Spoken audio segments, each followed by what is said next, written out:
Welcome to the Therapy for Black Girls podcast, a weekly conversation about mental health, personal development, and all the small decisions we can make to become the best possible versions of ourselves.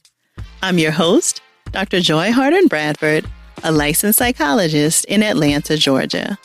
For more information or to find a therapist in your area, visit our website at therapyforblackgirls.com. While I hope you love listening to and learning from the podcast, it is not meant to be a substitute for a relationship with a licensed mental health professional.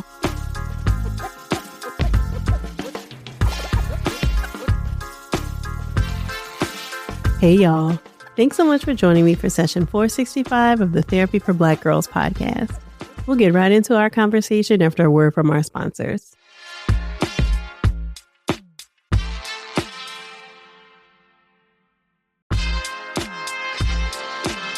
What does it look like to build a creative career online without completely losing yourself in the process? Today, I'm joined by creator and beauty influencer Toni Bravo for a conversation about creativity, visibility, rest, and the evolving relationship many of us have with work in the age of social media. Many of us first discovered Toni through her beauty content and signature blush looks, but her platform has continued to evolve into a beautifully curated lifestyle space centered around curiosity, creativity, and intentional living. During our conversation, Toni shares what it's been like navigating visibility online, how she protects her mental health while working in such a public-facing industry, and why rest has become such an important part of her creative process. We also discuss representation in the beauty industry, the importance of darker-skinned creators being able to take up space online, and how Toni has learned to trust herself creatively as her career continues to grow. She also opens up about burnout, boundaries with social media, mindfulness practices, and the realities of building a career where work and play can sometimes feel impossible to separate. If something resonates with you while enjoying our conversation, please share it with us on social media using the hashtag TBGInSession, or join us over in our Patreon to talk more about the episode. You can join us at community.therapyforblackgirls.com. Here's our conversation.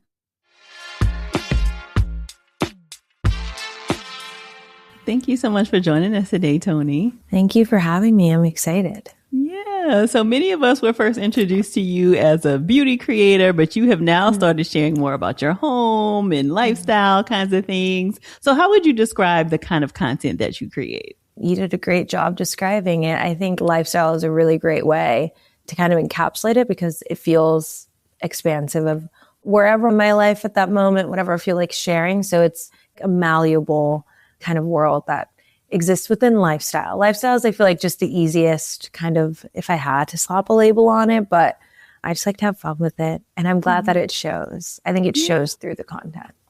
Do you feel like there's a particular feeling you'd like people to have when they engage with your content? I feel like feeling wise, I like curiosity. Intrigue is really fun, especially when it comes to like foods people have never tried before or colors and shades people haven't tried before. I think like a genuine curiosity is exciting. And then also kind of just like a calmed, like assuredness, because I do feel like all of my content as a little bit of everything as it is, it all makes sense. So I hope that that also comes through. Yeah. And definitely when you think about like your home, like the gorgeous pictures of your home feel very calm and like engaging. So I can see that. Thank you. Yeah. Yeah. So we know that you have a history of kind of working inside the beauty industry and now have become more kind of public facing. Is that something that you always saw for yourself, this level of visibility, or is this something that kind of happened along the way? That's a great question. I mean, I had been working only behind the scenes for like 6 months. And besides that, I'd always had a relationship with being in front of the camera. So that's existed since I was very young. And I studied film in college. So I always had an idea that whether I was like in front or behind a camera, there would be a visibility element attached to it.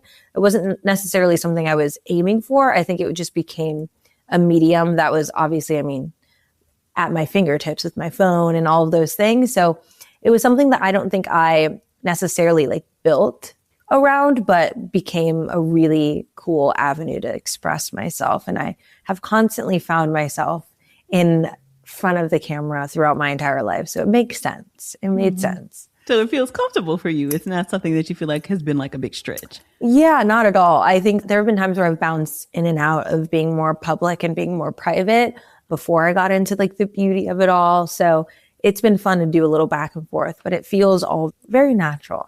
It's fun. I have so much fun. Yeah. So lots of other creators with large platforms have talked about the ways that they navigate their mental health with this level of visibility, right? Like there is something very unnatural, I think, about the ways that like people, especially with the kind of content you make, right? Like it's very intimate in some ways. And then you're like very public and very visible. So what has that been like for you, and how have you navigated your mental health with relationship to that? The biggest thing that I think people talk about, but you don't really experience as much, especially when you're creating your own schedule or you become your own boss, is time management and how important time management is. Because this is kind of a space where creatively, it's really hard to decipher when rest begins, when you start up again. It's really hard to decipher kind of those spaces. So for me, mentally and really navigating that from a place that felt sustainable, it was always really important for me to be mindful about what I'm sharing, how much of my personal life I'm sharing, how much of my personal life I'm not sharing. And then also breaks and rest that aren't centered around work. Because I do think I'm someone that I love what I do. I love working. I love getting things done. But I think the winding down was really difficult for me because it bled into the rest, where rest wasn't necessarily rest. It was rest that was happening so that I could be more productive instead of it just being that. So kind of reframing that and centering my rest and my like time away to just be that, whether it's productive or not, has been really, really, really, really helpful, especially because it's really easy to get so obsessed with getting so much done that I think the rest and the time away and the breaks and the community around you, it's like I would have lost my mind by now had it not been for all of those things. So it's a mindset thing. It's a restfulness thing. And also just an intentionality behind what you're sharing, the cadence, all of that comes into play. So it's a mixture of things that I think takes time to really hone in on and figure out, because there's no perfect formula for everybody. So I do feel like that was like kind of one of the challenging elements of it all, but rest for sure, whenever I can. And what kinds of things have really helped you to support like the time management piece and being able to get that rest? Well, delegation is very important. I think, thankfully, as I've started doing this full time, I've always been able to have a team behind me that's been very helpful in terms of organization. And I mean, it gets to a point where you can't do everything on your own all the time. So that's really helpful, and allowing people to help you is really, really helpful. And then having maybe like little rituals that I do for myself in the morning, at the end of the day, when it comes to turning myself off, like not being on social media for an hour before bed and an hour when I wake up, like little things like that, that kind of benchmark my days without it feeling like I'm ending it with work and beginning it with work, has been really helpful. So now when you engage with social media, it almost always feels like work. Like, is there any part of you that feels like social is still fun?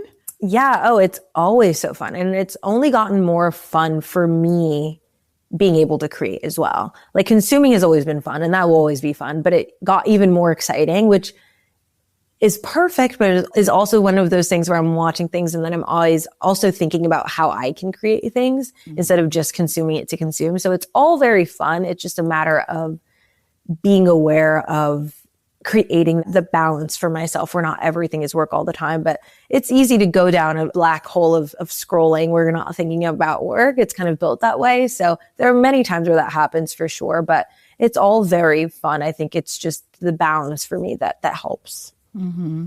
And you mentioned how important it has been around setting boundaries about what you share and what kinds of things you share. Yes. Well, how do you draw that line and set those boundaries? I think all of that is so instinctual. I think naturally everybody who shares anything about anything, whether it's online or not online, you know what feels right. You know what feels like it makes sense. You know what feels comfortable for you. So for me, it's always been kind of a gut thing, and also an idea of just understanding that when you're working in a space where you are either a brand, you're forward facing, whatever it might be, there's so much of your life that you are sharing with other people that it's just as important that you keep just as much, if not more, of your personal life to yourself, and you have things that you can keep for yourself. So I think reframing it from, again, not hiding anything, but just keeping things and having things belong to you in a space that demands so much of you has been a really great reminder for me that like, it's not a crime to keep things to yourself. It's not a crime to have things that are just for you.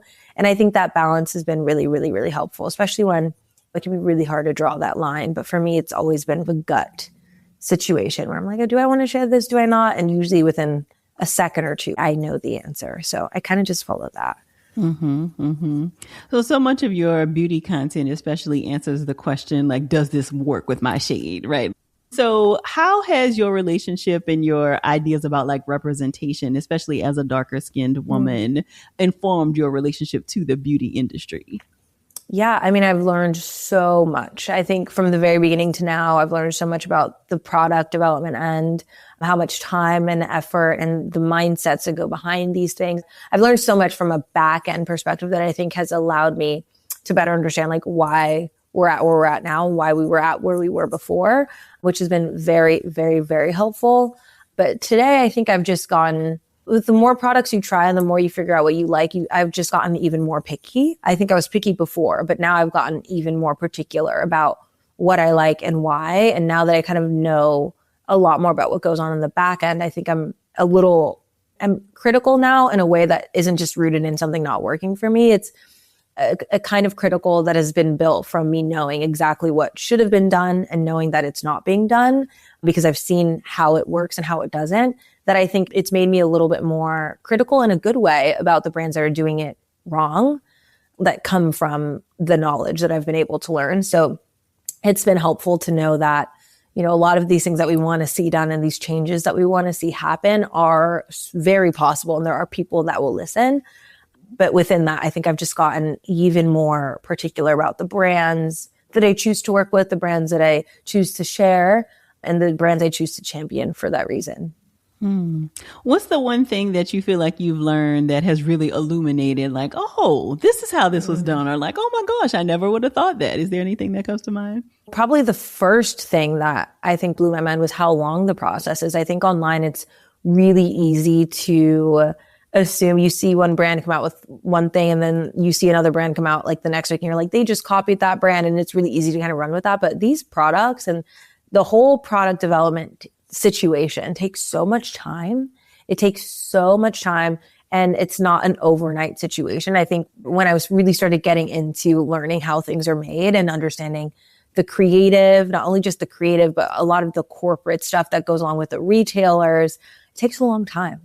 It's such a long process to even come out with like one singular product, let alone color. So like there's so much time involved. That shocked me right off the bat, which also, again, allows for also time for you to be critical about what shades you're creating and why. Because when you know it takes that long, you have enough time to really sit with the whys of your shade story. So I think that allowed me to even, again, kind of be more critical about when we have these missteps and things happening, because I know there's so much time there to like sit and think and talk and understand that just wasn't utilized. So I think the time element was the biggest, like, wow, okay, this takes at times years.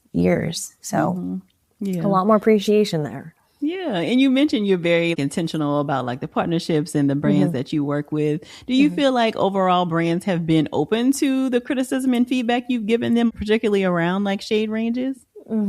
I think most brands are. I think every brand obviously says they champion inclusivity and diversity, but I think the ways they go about fixing things says more than their mission statement.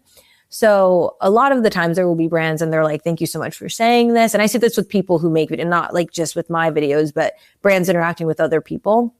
Thank you so much for sharing this. And they like take the feedback, they're aware of it. And then there are brands where I think they get very upset as if the creator made the product and the creator bought the product to try themselves. So it's a really interesting kind of reaction where, you know, a brand will get upset or they'll kind of like ignore that feedback and just go with all the positive feedback. And it's interesting because then you can really see if people mean what they say. But I think it's, for the most part, for me, the brands that I at least work with typically are incredibly open and welcome 100% honesty, because that's kind of the only way to move forward. So most brands, I would say, are pretty, especially now, especially now with so much internet critique about every product. I think brands are getting used to it, if nothing else. Mm-hmm. So blush, or rouge, as my grandmother used to call it, has become a signature for you, and you have a gorgeous color on today. Can you talk about like the role that this product kind of plays in terms of your journey? Yeah, I mean, color was one of the things that terrified me right off the bat. I was not a huge blush wearer, so the fact that it kind of terrified me was the very reason I was like, okay, we have to start with this. Like, I have to begin with this. And that's where the very first video started. And then blush just became a part of my initial like beauty story online. I think there's something about seeing the effect right away and the color. I think there's something really captivating in real life and online that kind of translates that I wasn't fully aware of when I was doing it, but I realized I was interested in those videos and watching back those videos. And I think color played a really huge part in that.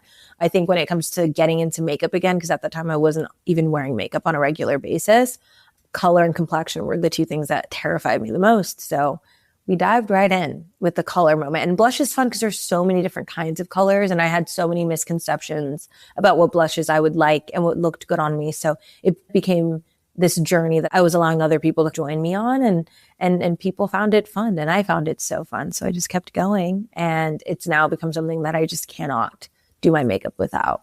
So it's funny how that works. Yeah. Mm-hmm. Any tips for people trying to find like their kind of maybe signature blush color? Oh, you have to try them all. Like, you have to try them all. You can't find your signature anything without dipping and dabbling in a few different things and versions. So for me, I think you can find your signature first by leaning into how much you want before going into the color. Because if you're someone that wants something big and bright and vibrant, you're going to be looking at this specific spectrum of reds and pinks and oranges, right? But if you want something with depth and you want that bronzy color, then you're going to be looking at this kind of spectrum, maybe like deeper purples and more auburny reds and blonzers. Like, so I think first starting off with, okay, well, how much blush do you like is a really great place to start. And then from there, you can play around with the color story a little bit, because every blush can have its brightness or its depth. But I think when you first start with, okay, well, what kind of blush moment are you looking for, is a really great place to begin, I think. More from our conversation after the break.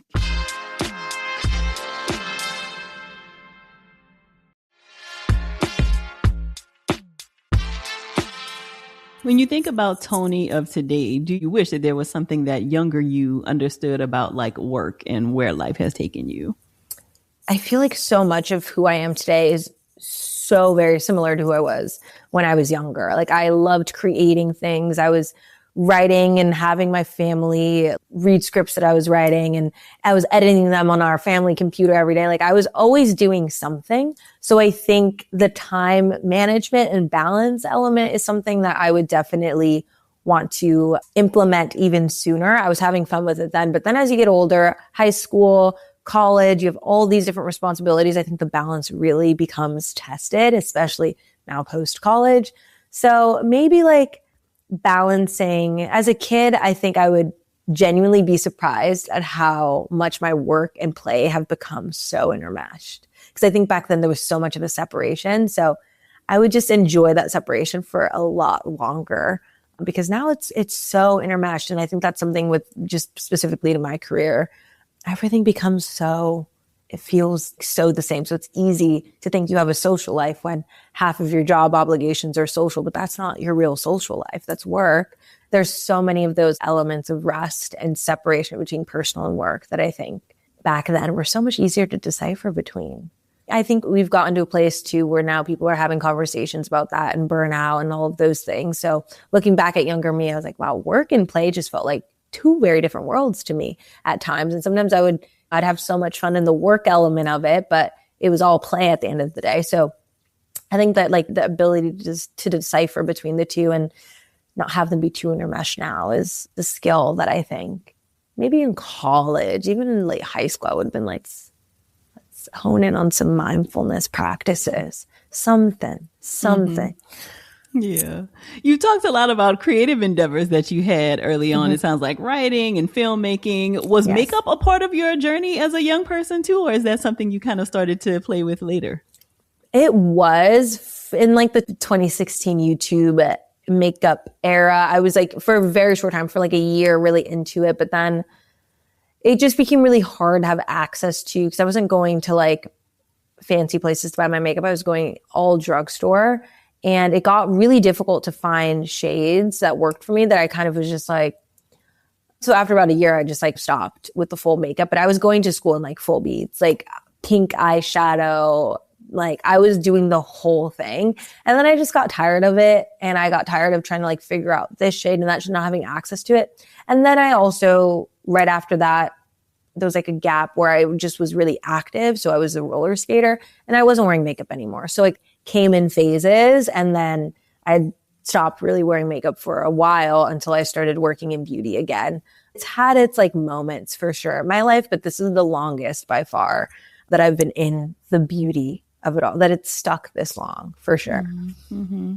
We've already talked about so much of your content being around shade matching. Do you feel like your representation as a darker skinned woman, does that feel like something that you welcome as a part of kind of your journey, or does that at times feel like a burden? Never a burden. I think all the elements of my life and myself that I've shared with the internet, I'm incredibly proud of. I think being able to have so many different like worlds within the universe that I've created is so important, because I am not one dimensional. And I think all elements of my identity that I choose to share with the internet, I never feel like it is something that's being thrown back at me. And again, that does come with an intentionality when it came to sharing anything at all. I mean, there are people who still remember me from my roller skating days, and most people don't even remember that. So there's so many elements of my life that I remember sharing, and hobbies and endeavors, that I'm never feeling like any of it's a burden in regards to beauty and having representation in that space. I mean, that was the whole reason I even started making beauty content, was because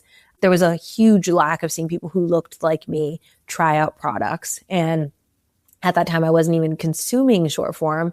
So when I started having to consume short form again, because I had deleted all of my short form for like a year, I deleted TikTok, Instagram. So I wasn't like in that world. And then as soon as I got that job, I was like, okay, well now it's my job to have my finger on the pulse of what's going on. And I was realizing just how little representation there was still.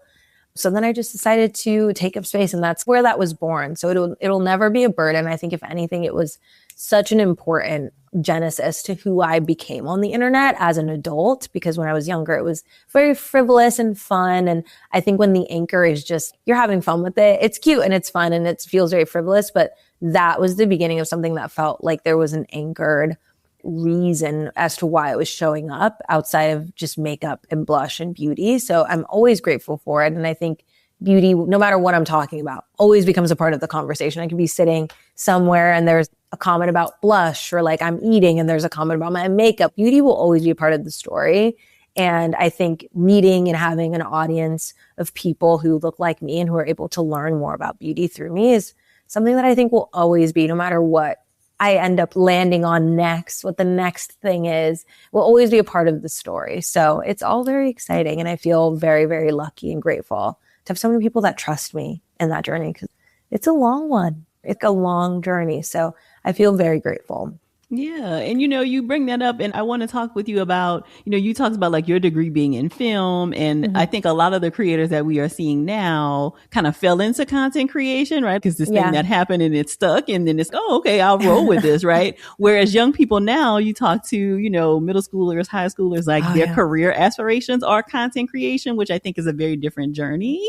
What kinds of things would you say to young people who are aspiring to be content creators?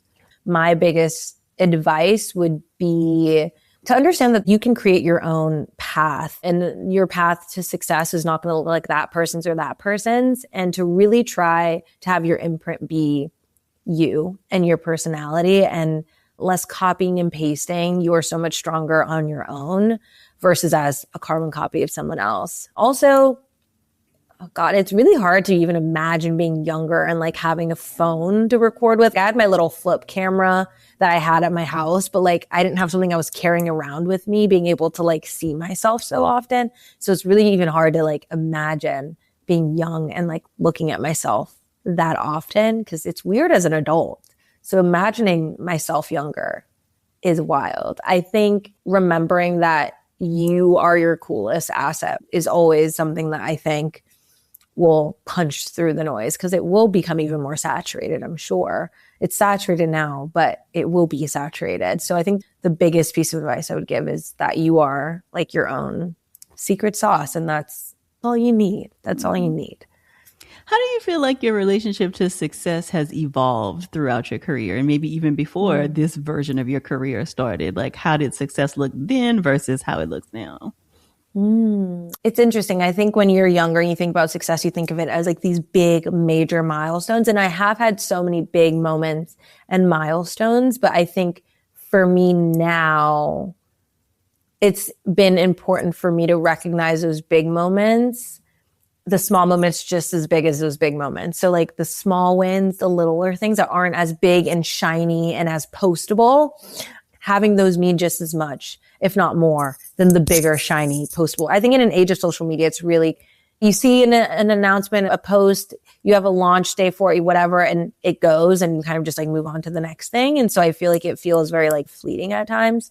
So for me, in grounding myself in those moments, I try to have my success feel more inwards and outwards, just to really be able to sit with it, because we're all so busy. It's so easy to just like to underappreciate your accomplishment. So for me, I think recognizing and appreciating the smaller successes the same way I do the bigger, like flashier ones, has allowed success to not only feel familiar, but also deserved a lot more. I think when I'm only recognizing the bigger things that everyone's giving you these like comments and all of these affirmations for, when it doesn't give you that, you feel like, okay, well, is it really a big deal? So I think for me, recognizing the small moments the same way has allowed me to really sit in it more and just appreciate it, because I think everything moves so fast that it can be sometimes really hard to like sit and be where you are and recognize like how cool everything has been. So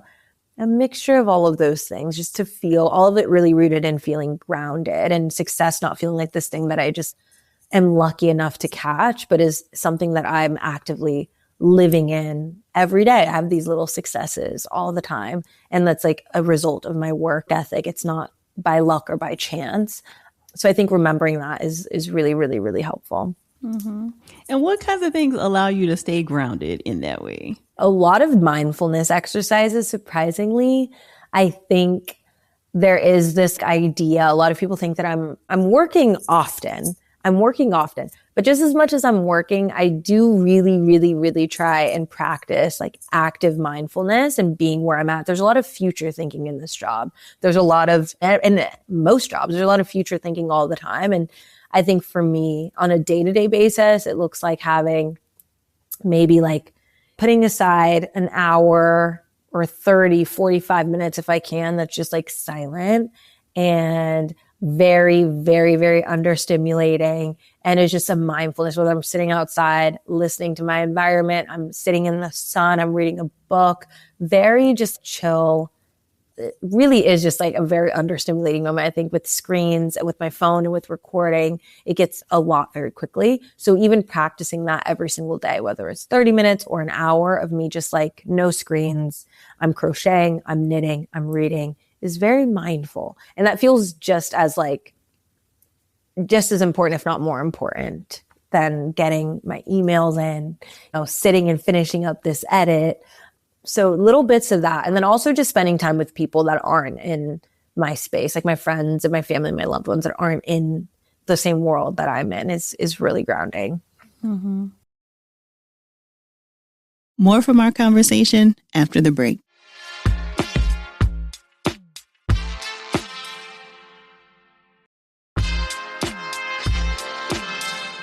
You've talked about the importance, no matter what kind of content you create, that you basically are the secret sauce. Mm-hmm. What kinds of things do you do to continue to meet future versions of yourself?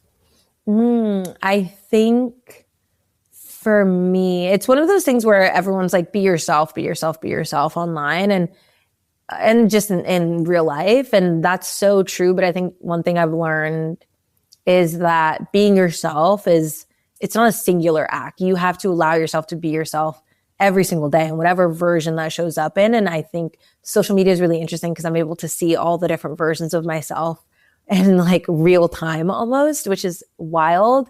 I think for me, inviting change and not being afraid to try something different is really, really important, because every single time I've added something to my content, it's come out of curiosity. And usually if I follow that curiosity in regards to whatever creatively I'm trying to create, it does lead to a version of myself that is either a little bit more creative in this way or creative in that way. And that's a newer version of myself. So I think trusting the kind of curiosity that exists within, like, people ask me all the time, like, how did you come up with this? How did you do that? And I'm like, I was just wondering, and I decided to just follow it. And I was like, I feel like, would this be cool if, and not shutting those questions down creatively or thinking, that's not going to be cool. Like, if I don't think it's going to be cool, I'm not going to do it. But if I'm thinking it could be cool, I've learned to just really trust the curiosity, because usually attached to my curiosity is some form of a creative output that I'm going to really like and that other people are going to really like. And I've learned that every single time I trust that, I'm able to introduce a new version of myself to not just the internet, but to myself. So I think it's a trusting thing, which is, again, a lot easier said than done. A lot easier said than done. To just co-sign on something being cool because you think it's cool is a lot easier said than done, for sure. Yeah, but it's been fun to learn how to lean into that more and more. Mm-hmm. And speaking of trust, as somebody who started as like a solo creator, and now there's a whole team that you have kind of supporting your work, what has it been like to be able to add people to the team that you are able to trust, that maybe are aligned with your creative vision? Like, what has building your team been like for you? I mean, it's been beautiful. I think being able, again, there's no way to scale without delegating. You can't do everything on your own. There are particular things that I will always do on my own for my personal, like, creative side, like editing, for instance. Like, that's something I love doing. So that's something I will always kind of keep to myself. But there's so many elements of the back end that I think needs to be this, like, kind of smooth running machine for me to be able to have my, not just like my career be optimized, but just like my mental sanity. Like, I can't keep up with everything. So I didn't start off with bringing everybody on all at once. And I think that was nice to kind of have a gradual add on and to see what this person does and how this manager and this agent and this, how everybody works together. It's nice when it feels gradual. So that was a really great kind of learning process for me. But it was so helpful right off the bat. I mean, as soon as I started doing this full time, I started off with a manager. So already from the very beginning, I was like having someone there to bounce back and forth, teach me what kind of like a manager does and what having an agency behind you is like. And I was able to work so much faster and I was able to get so much more done. And I think as a creative, being able, anytime that you're able to actually focus on being creative is the goal. So gradually, but intentionally as well. It's so helpful. Like, I wouldn't be losing my mind right now without help, for sure. Mm-hmm. So you've already mentioned kind of shade range and those kinds of things being important in terms of when you take on brand partners. Are there other things that you're looking for to indicate alignment to you when you participate in like partnerships? Yeah, I mean, creative's a huge part of it. I'm like very particular about the energy, the vibe, the look. I think there's so much in, obviously, the product being good, but the story that they're telling and how they're telling it. The brands that pique my interest the most are the brands that are more of the trend setters and less of the kind of copy and paste what everyone else is doing, but are the brands where other brands are looking towards creatively to be like, they're cool. And I like those brands because they kind of do that thing where they think something is cool and they follow it just like I do. So those are the brands that like pique my interest. So the creative, and I think the work that goes into how creative they are and how they're able to tell those stories is something that's really important to me. So outside of just the product being awesome, it's really cool to see brands take up their own space. So the creative is a big part of it. Where do you feel like your curiosity is leading you next? That's a great question. I feel like right now, it's been so nice being able to introduce so many different elements of my interests now to my audience that now it feels endless. I think right now I am so interested and having so much fun in like the home space and lifestyle space. Also, long form has been really, really fun getting back into that. So longer form content has just felt like a breath of fresh air. It takes a lot longer to obviously edit into film, but I think the audiences that exist on the other end of long form content, it's an audience that is very different than short form. Whether it's a Substack article, whether it's a YouTube video, that audience is able to sit with you for like 20 minutes at a time. It's a different kind of relationship that feels not all too incredibly different than short form, but is a great addition to the relationship that I have with people on short form and a different kind. So I think for me, home and long form and lifestyle have been so fun. And honestly, any way I'm able to express my creativity in front of the camera is something that I always welcome and I'm always curious about. So a little bit of everything, I feel like. It's been fun. Okay, so we'll just have to stay tuned to see what's next. Yes, and I will too. At this point, I literally wake up and I'm like, what am I leaning towards? Which is so exciting. And which is why I feel like I'm in the perfect place. I feel like this job, I feel so grateful to be able to wake up and be like, what do I feel like filming today? What do I feel like sharing today? So I feel very, very, very, very, very lucky. Mm-hmm. So when everything else feels like a mess, what parts of your beauty routine act as your anchor? Ooh, my skincare routine. Always my skincare routine, I will say. I keep it very simple.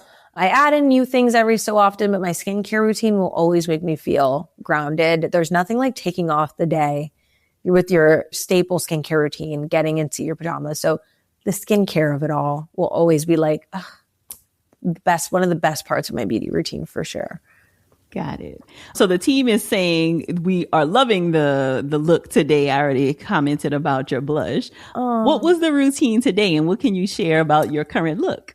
Ooh, today it was my everyday look. I think now that it's getting a little bit into, we're leaning into summer a little bit more. It's very bronzy and glowy, but like a grounded glowy, like a natural like radiance and bronze. So I've always been into bronzer and a bronze look, but today we've leaned into like a cute bronzy, glowy, radiant look today. And how would you define good makeup for yourself? Ooh, good makeup as in like the product or like a look? The look. Ooh, honestly, anything that makes me feel like myself. There is nothing worse than putting on makeup or having makeup put on you and you look in the mirror and you're like, who is that? And not in like a good way. So for me, makeup that feels like me, myself, and I, just like maybe a little more radiance, maybe a little bit more color, but still feels like me is like great makeup. Got it. And I am also feeling a little blinded by the moisturizing oh my gosh, going on. So you got to tell us what beauty stuff are you using? Oh my goodness. I just filmed earlier today. I just filmed a body glow routine video because everyone's been asking for an updated one. But the thing about body glow is I've learned, you can obviously throw in a body oil and it'll like look fine. But the real thing is you should be glowing before the body oil. Like you should already be glowing before then. And that comes with exfoliation. I love a good scrub. Naturium has a great one. Or a spray, like a glycolic acid spray for exfoliating and toning.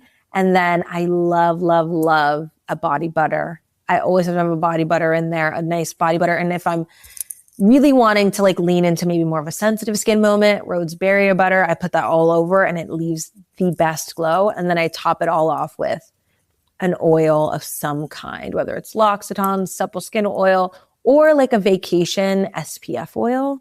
And then that just lasts me all day. I don't reapply unless I'm reapplying my SPF. I'm not reapplying anything else. It just keeps the glow. So really it all starts in the shower. Like you have to exfoliate.